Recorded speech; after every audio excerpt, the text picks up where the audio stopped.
Xitoy xabarlari to'rining xabariga qaraganda, Xitoyning Sharqi Turkistondagi eng chong neft bazasining biri bo'lgan Jo'ng'ar o'ymonligidagi umumiy gaz ishlab chiqarish miqdori 10 milliard kub metrdan oshgan.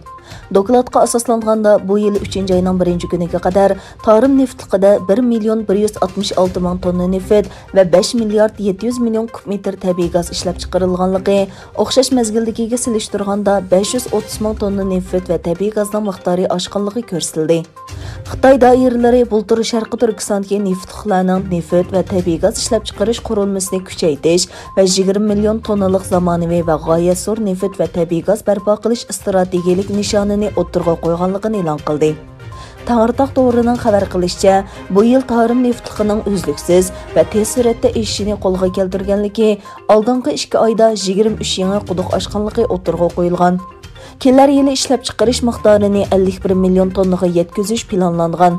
Kuzatuvchilar Sharqi Turkistondagi barliq tabiiy boyliqlarni davomli bulang-talang qilayotgan Xitoy hukumatining aniqli bu rayonda yashaydigan Uyg'ur va boshqa musulmon turklarga qarata irqiy qirg'inchilik qilayotganligini ta'kidlab, bir davlatning boyligini bulash va yo'tkashning irqiy qirg'inchilikning muhim ifodasi deb ko'rsatdi.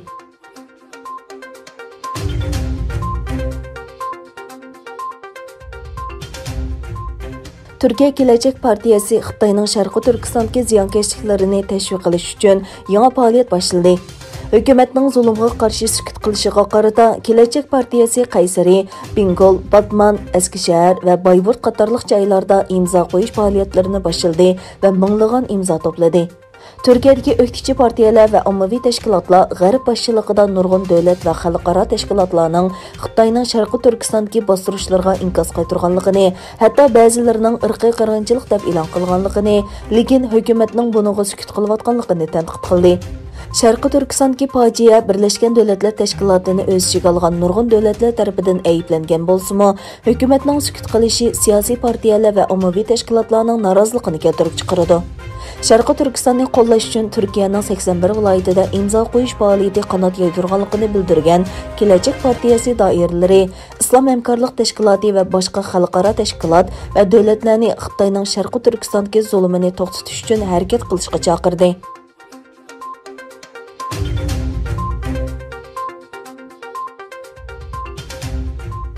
İstanbul'ның Silivri rayonida kripto, ya'ni şifrlik pul aldamchilik bilan shug'ullangan 119 nafar Xitoy qo'lga ilingan bo'lib, ulardan 18 nafar gumondor 101 nafar kishini ishlashga majburlagan.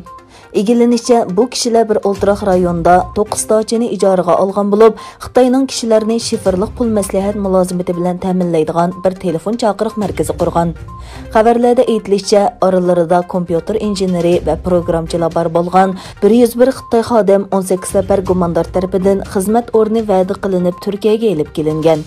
Xizmat o'rniga kelgandan keyin ularning pasportlari tartib elingan va sirtqa chiqishi cheklangan.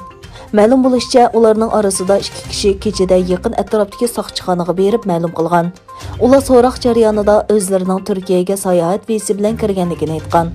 100 dan ortiq soqchi qatnashgan tutish harakatida soqchilar 1,5 million turk lirasi, 712 yanfon, 677 sim kart, 112 kompyuter, pul sanduqi, qattiq diska va boshqa materiallarni qo'lga tushirgan. Navbatda 18 komandordan 6 nafari adliya o'rinlariga topshirib berilgan va qamab qo'yilgan. Turkiya Ko'chmanlar idorasi doiralari 101 nafar qonunsiz Xitoy ko'chmanning masalasini bartaraf qilmoqda ekan.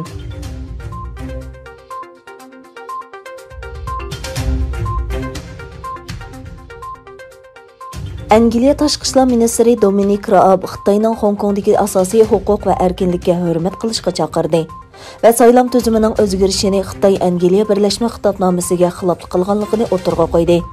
Raab yozma bayonotida Xitoyning yuqori darajali qonun chiqarish organi mamlakatli xalq qurultayining Hong Kong alohida ma'muriy rayonidagi saylam tuzilmasini isloh qilish qarorini ma'qullaganligini baholadi. Raab bu qarorning Xitoyning siyosatini tanqid qiladigan barliq ovozlarni bostirish uchun loyihalangan loyihaning bir qismi ekanligini tilga olib, Xitoyning bu qarori bilan 9 oy ichida 2 davlat o'rtasidagi birlashma xitobnomaga 3 qatim xiloflik qilganligini o'tirg'a qo'ydi. Raab mundaq dedi: Angliya davomli Hong Kong xalqining orqasida turadi. Xitoy cho'qim o'zining qonuniy majburiyatini ado qilishi, Hong Kongdagi asosiy huquq va erkinlikka hurmat qilish kerak.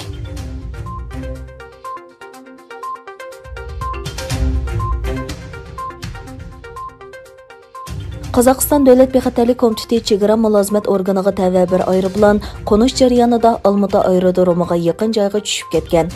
Egilinishcha, poytaxt Nur-Sultondan uchgan aeroplan Olmaota aerodromiga qo'nmoqchi bo'lgan. Davlat bexatarlik komitetidan erishgan tunji uchurga qaraganda, aeroplanda 6 kishi bor bo'lib, voqeada 4 kishining qazo qilganligi, 2 kishining og'ir yaralanganligi va doktorxonada davolanayotganligi e'lon qilindi.